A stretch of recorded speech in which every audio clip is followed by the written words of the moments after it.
आपने देखी वीडियो, ये वीडियो ईरान की है और पाकिस्तान के हक़ में वहाँ पे मुजाहिरीन रैली के शुरा नारे लगा रहे हैं। और ये वीडियो आज ट्वीट की है ईरानी वज़ीर ख़ारजा अब्बास अराक़ची साहब ने, और उन्होंने उस प्रोपेगेंडा के गुब्बारे में पिन मार दी, हवा निकाल दी। वो प्रोपेगेंडा जो इस वक्त सोशल मीडिया पे पिछले 24 घंटे से जारी है पाकिस्तान के ख़िलाफ़। और उन्होंने ये कहा है अपने इस बयान में जो उन्होंने एक्स पे दिया है, उन्होंने कहा कि ईरान ने इस्लामाबाद में होने वाले किसी भी मुज़ाकरात का हिस्सा बनने से कभी इनकार नहीं किया। अमेरिकी मीडिया इसको गलत तरीके से पेश कर रहा है। उन्होंने ईरानी इनकार के हवाले से अमेरिकी मगरबी और ख़ास तौर पर अमेरिकी मीडिया की मन गढ़ंत कहानियों की मजम्मत भी की है। और उन्होंने कहा कि उन्होंने पाकिस्तान की सफारती कोशिशों को एतराफ़ किया और शुक्रिया अदा किया, और साथ कहा कि आलमी अमन और मशरिक़ वस्ती में कशीदगी कम करने के हवाले से पाकिस्तान की साख उस मुँह बोलता सबूत है उसके जो इस वक्त कोशिशें हैं। साथ उन्होंने ये बयान मगरबी और भारतीय मीडिया के साथ साथ पाकिस्तान में मौजूद उनके जो मगरबी ममालिक और इंडिया के जो एजेंट्स पाकिस्तान के अंदर है, कुछ सियासी जमातों में हो, किसी मसलक के तहत काम कर रहे हो या कहीं और मौजूद हों, उनको भी उन्होंने ये पैगाम दिया है और उनके प्रोपेगेंडा का भी उन्होंने ख़ात्मा किया है। और पाकिस्तान जो कोशिशें कर रहा था खुलूस के साथ इस खित्ते में अमन लाने के लिए, उन कोशिशों की ये इसके ऊपर उसकी तारीफ़ करना, उसका मानना, ये पाकिस्तान के मौक़िफ़ की फ़तह। ज़ाहिर है पाकिस्तान ने कोशिशें की थी, पाकिस्तान कोई यूनाइटेड नेशन नहीं है कि वह ज़बरदस्ती ला के वो बिठा दे या पाबंदियाँ लगा दे। और पाकिस्तान ने कोशिश इसलिए की कि यही एक मुसलमान मुल्क को जब वो देखे कि दूसरे मुसलमान मुल्क आपस में लड़ रहे हैं तो उनके दरमियान सुलह सफाई करवाए। ये हमारी आज की आम खबर। आज के प्रोग्राम का तारुफ हमारी आज की टॉप स्टोरी होगी ईरान जंग और मुआशी चैलेंजेस। पाकिस्तान को बहुत ज़्यादा नुकसान मुआशी तौर पे हो रहा है इस जंग का। डायरेक्ट पाकिस्तान उस जंग में इन्वॉल्व नहीं है, अल्लाह का शुक्र है, और उम्मीद है कि आइंदा भी नहीं होगा। लेकिन पाकिस्तान पर दबाव बहुत है और उस दबाव का जो अब इजहार है वो हमें मुआशी सूरत हाल में भी नज़र आ रहा है। तेल की कीमतें बढ़ गई हैं, गैस की कीमतें बढ़ गई हैं, डीज़ल की कीमतें बढ़ गई हैं। इसके अलावा और एक महंगाई का तूफ़ान आ रहा है। साथ पाकिस्तान को अपने कर्ज़ वापस करने की डेट भी आ गई हैं। इस महीने पाकिस्तान ने बहुत सारा कर्ज़ अपना उतारना है, बैरूनी कर्ज़, उससे हमारे फॉरेन एक्सचेंज रिजर्व पे प्रेशर आएगा। ये तमाम चीज़ें इस पर बात करेंगे। हमारे साथ आज मौजूद होंगे राना एहसान अफजल खान साहब जो कोऑर्डिनेटर हैं वज़ीर-ए-आज़म पाकिस्तान के, और खुर्रम हुसैन जो माहिर मईशत हैं। हॉट इशू में हम बात करेंगे गल्फ़ वॉर, ट्रंप इंतज़ामिया मुश्किल में। आपने देखा होगा कि अमेरिका का एक F-15 और एक A-10 थंडरबोल्ट दो जहाज़ ईरान ने गिराए हैं। दो हेलीकॉप्टर्स को भी नुकसान पहुंचाया है, वो गिरे नहीं लेकिन उनको नुकसान पहुंचा है, हिट हुए हैं। और कई अमेरिकी फ़ौजी 13 अमेरिकी फ़ौजी अब तक मारे जा चुके हैं, 365 ज़ख्मी हैं। ग्राउंड ट्रूप्स की बात हो रही है।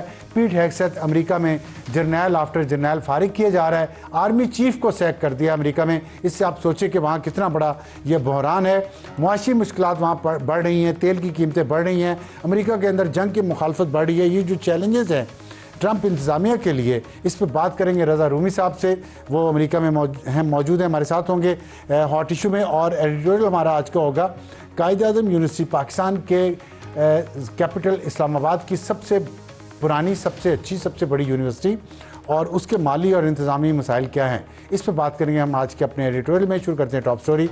हमें ज्वाइन किया है असल और खुर्रम हुसैन साहब ने। अस्सलाम वालेकुम जनाब, मेहमानान गिरामी, खुश आमदीद। शुक्रिया जी।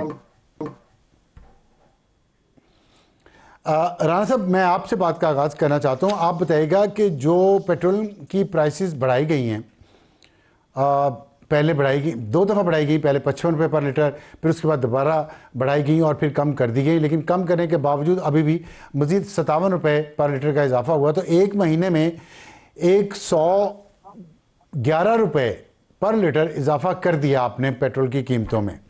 इस महंगाई में हम देख रहे हैं इस्लामाबाद में जब नान की रोटी की कीमत बढ़ाई गई है तो तंदूरों पे तो क्रैकडाउन हो गया है। लेकिन हम देख रहे हैं बड़ी बड़ी बेकरीज जो टैक्स नेट में नहीं आ रही, उनके खिलाफ कोई कार्रवाई FBI नहीं कर रहा।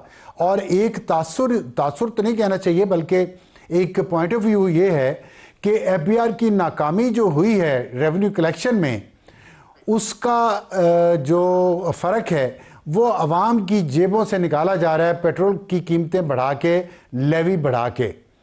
क्या ये बात दुरुस्त है? बिस्मिल्लाहिर्रहमानिर्रहीम। देखिए, खित्ते में ये जो जंग लगी हुई है, उससे ऑयल प्राइसेस के हवाले से बदतरीन डिस्रप्शन हुई है। और पूरी दुनिया इससे मुतासिर है। और हम भी क्योंकि तेल इंपोर्ट करते हैं, तो हमारी अव्वलीन कोशिश प्राइम मिनिस्टर शहबाज शरीफ की और हुकूमत की ये रही है कि इस दौरान अवाम को जिस हद तक हम प्रोटेक्ट कर सकते हैं हम करें। और आपने देखा कि जब 55 रुपए भी इजाफा हुआ, तो उस वक्त भी हमने डीजल की प्राइस में पीडीएल को कम किया और पेट्रोल के अंदर पीडीएल को बढ़ा दिया। ओवरऑल पीडीएफ का हदफ नहीं हमने बढ़ाया था।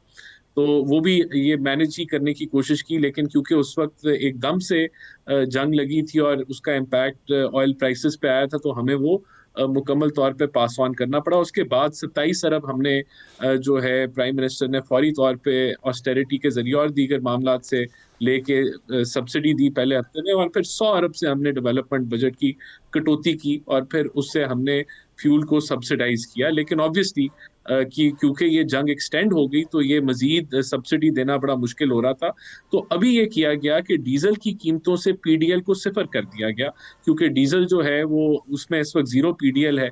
और कोशिश की गई कि डीजल में उस तरह इजाफा ना आए जिस तरह आ रहा था, और पीडीएल के जरिए हमने मैनेज करके उसको पेट्रोल में उस पीडीएल को शिफ्ट कर दिया। और जो पेट्रोल में पीडीएल जब शिफ्ट किया, तो वो 160 रुपए हो गया। लेकिन इसको फिर प्राइम मिनिस्टर ने दोबारा रिव्यू किया, और उसमें ऑब्वियसली हमारी कोशिश तो हमेशा रिलीफ की ही थी कि कम से कम हम बोझ डालें।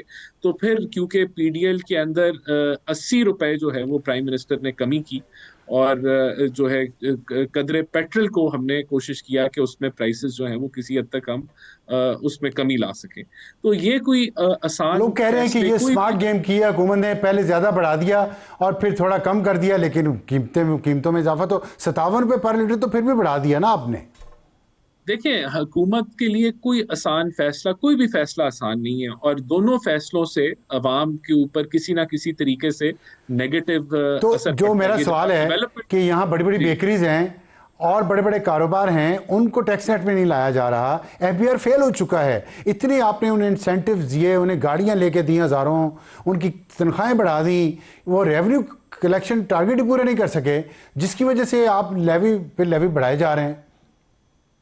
देखिए, लेवी लेवी का जो ऐसा नहीं है कि हम लेवी के जरिए एफबीआर, हम जो हदफ हमने रखा है लेवी का, हम उसी के मुताबिक चल रहे हैं। और एफबीआर को प्राइम मिनिस्टर ने बिल्कुल हदायत दी है कि आप को कोई कवरेज पीडीएल हदायत से दी नहीं है, वो मिलेगी। पूरी नहीं आप कर सके, उनके खिलाफ कोई एक्शन क्यों नहीं होता? देखिए, बात यह है कि एफबीआर के अंदर भी ग्रोथ है, लेकिन ऑब्वियसली जिस तरीके से मईशत हमारी है, और जो इन्फ्लेशन के अंदर भी एक कंट्रोल्ड इन्फ्लेशन रही, 2% टारगेट से नीचे रही इन्फ्लेशन, तो वो भी एक फैक्टर था, और दीगर मामलात हैं। तो उसकी वजह से, लेकिन अब बिल्कुल कोई तो आपके पीडीएल के एस्टिमेट्स जरिए ठीक नहीं हम थे साल की शुरू, एफबीआर का। जब साल शुरू हुआ तो? जी, जो पीडीएल को हम एफपीआर शॉर्टफॉल को हम पीडीएल के जरिए कवर करने की कोशिश नहीं कर रहे, और ना हम कर रहे हैं।